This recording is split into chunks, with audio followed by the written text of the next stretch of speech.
You're at the edge, and you look at each other, and you go, okay, we can deal with this, and then it gets to the point where, okay, we can't deal with this anymore, and all of a sudden your child is behaving better.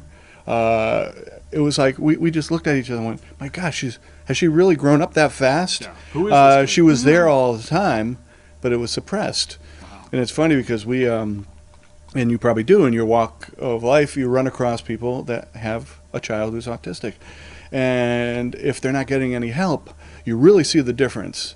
And I happen to be on the board of directors for Employment and Community Options. It's a charity here in San Diego, and what we do is we get job opportunities for people with disabilities.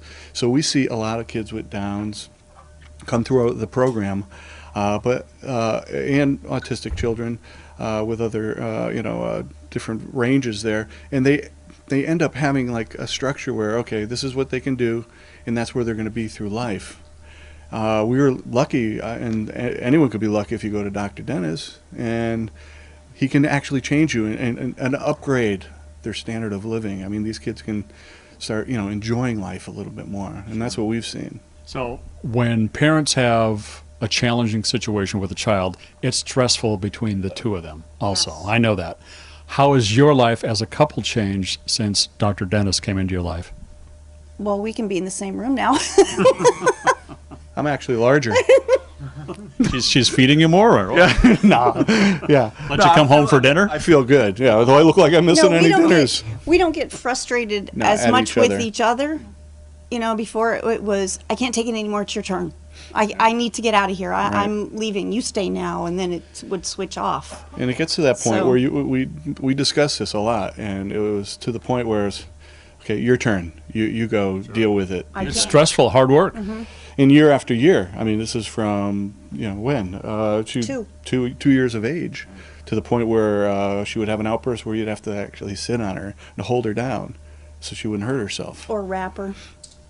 So it got kind of scary, and you think back at those times, and then you look at, man, I wish we were in at the Dr. Dennis years earlier. Exactly. But you never knew. You never knew how challenging it was going to be. Well, that was the whole problem with a lot of people with autistic children. You don't know where to reach. Where's the help?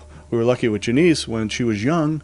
We got a little bit of help. There was some help available, and it got us to a certain when she was young, and it got us to a certain level. Mm-hmm. But that was it. And then all those people that are out there going, where do we reach? Where do we go? I mean, this is like... Now I'm a parent, too. Now, we could talk about our challenging kids all day long. What's it like for the sibling in the family? Mm-hmm. It's very hard because the attention for everyone has to go on to that child. And so we all make sacrifices. And then it seems like you're making more and more sacrifices, and then the siblings kind of get set aside, and it's like, just do this, bear with us, because we need to take care of this child first. And I was apologizing to our son, Giovanni, constantly going, I'm sorry, do you understand that we can't go to a restaurant? We can't go to the restaurant. I can't go to your first soccer game because she's breaking down, and and it's not fair to you, and I don't want to interrupt other people's day. And there were a lot of things that he suffered for, and he fortunately for us, he's a good kid, and he did make the best of it, but he was affected by it. How is he doing now? Oh, the G-man is a lady killer.